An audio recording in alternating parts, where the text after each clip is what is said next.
Jika hujan singgah, Mama akan gelisah. Hujan memang anugerah. Pohon-pohon yang kekeringan, daun-daun yang kehausan, dan rumput-rumput yang langka akan senang menerima guyuran air segar basah. Tapi hujan juga bisa jadi musibah. Air yang melimpah ruah, tapi tak lancar mengalir bakal menjadi banjir. Rumah kami yang menyusut pun dipaksa menjadi rumah air. Sejak ibu pindah ke Jakarta untuk bekerja agar aku bisa tetap bersekolah tanpa kekurangan biaya, aku tinggal bersama Aki dan Mama, orang tua almarhum bapak. Rumah warisan bapak yang terletak di atas kota cukup jauh dari tempat tinggalku sekarang. Disewakan kepada tetangga yang memerlukan rumah bagi anaknya yang baru menikah.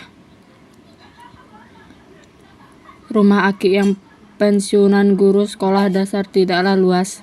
Bangunan sederhana itu hanya punya 2 kamar mungil dan halaman depan kecil yang dipenuhi aneka tanaman. Ada pohon jambu air yang ditanam Aki persis bersamaan dengan hari aku dilahirkan.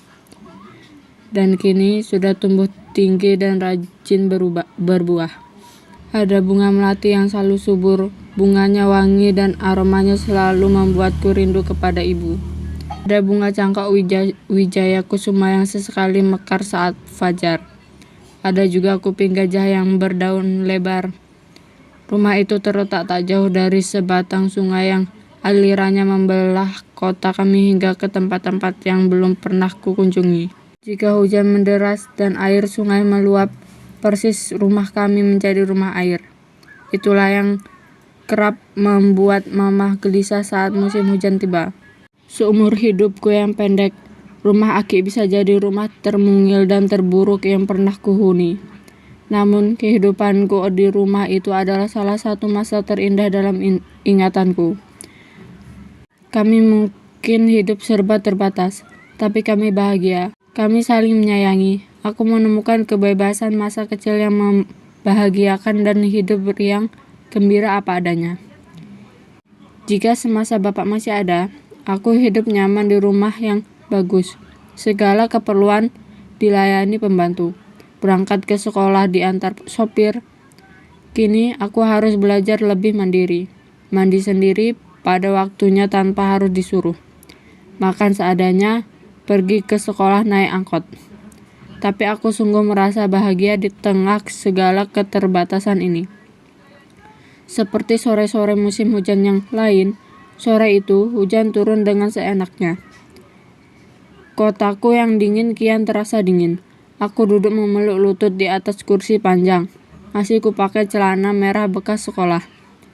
Di kursi sebelah, Aki duduk menumpang kaki. Kakinya terbalut sarung kotak-kotak biru putih. Rambut putihnya tertutup kopiah hitam. Kami mendengarkan radio. RRI sedang mengudarakan siaran langsung pertandingan sepak bola. Persis tertinggal 0-1 dari PSMS. Di dapur yang terletak persis di samping ruang tempat kami duduk, Mama tengah menggoreng tempe tepung. Mama pandai sekali membuat tempe tepung yang enak. Mungkin itu karena racikan bumbunya yang istimewa. Setiap hari, Mama selalu menyajikan tempe tepung. Lauk makan yang lain boleh berganti, tapi tempe tepung selalu ada. Dan kami tak pernah bosan melahapnya. Siapa pula yang akan bosan menikmati sesuatu yang menyenangkan? Saat Adjad Sudrajat berkelit celincah menggiring bola di rusuk kiri pertahanan lawan, melewati terkaman Sunardi Batubara dan melepaskan umpan manis ke arah Dejajang Nurjamang Halilintar menggelegar mengejutkan kami bertiga. Hujan yang semula turun dengan seenaknya berubah deras. Bunyi hujan yang kian lebat ditingkahi deru angin membuat suara penyiar radio tak jelas terdengar. Tapi dari naga-naganya tadi, Dejajang gagal lagi menggoyak jalan lawan. Aku menatap keluar jendela kaca. Hujan angin membuat pemandangan di luar seperti terhalang tirai air. Air turun dari langit susul menyusul, berlapis-lapis, tak henti-henti. Udara sedingin es loli, kurapatkan kaki. Cukup lama hujan deras mendera, suara air tumpah tak juga mereda. 9 detik setelah Ajat menanduk, bola menjebol sudut kiri gawang Ponirin Mekah. Terdengar Mamah berseru dari kamar mandi terbuka yang hanya bersekat dinding tembok setinggi leher orang dewasa, dan berbatasan langsung dengan dapur. Air masuk dari kakus, banjir, teriak Mamah setengah panik. Pertandingan masih bersisa 27 menit, tapi kami sudah tak peduli. Kami kalang kabut membereskan barang-barang berharga yang harus diselamatkan agar tak menjadi korban banjir.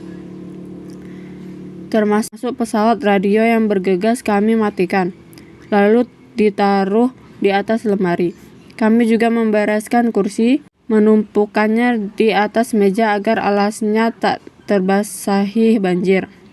Mama sigap membereskan perabotan dapur, termasuk kompor, dan menaruhnya di tempat yang agak tinggi. Tempe tepung yang baru sebagian selesai digoreng cepat-cepat ditaruh di atas piring dan disimpan di tempat yang aman.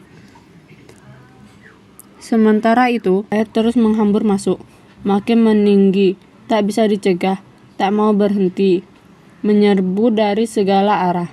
Tak hanya dari kamar mandi, dan hujan terus mengguyur bumi. Rumah kami pun jadi rumah air, seperti kolam mini.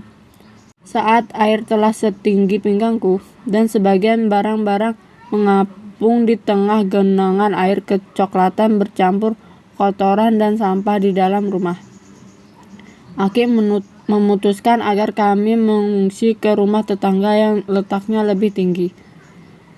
Tertatih-tatih dengan susah payah kami bertiga melangkah mengarungi banjir.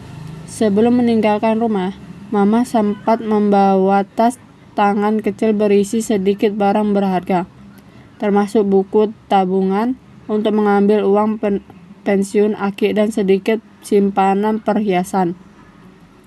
Tapi kami tak sempat membawa radio dan tempe tepung.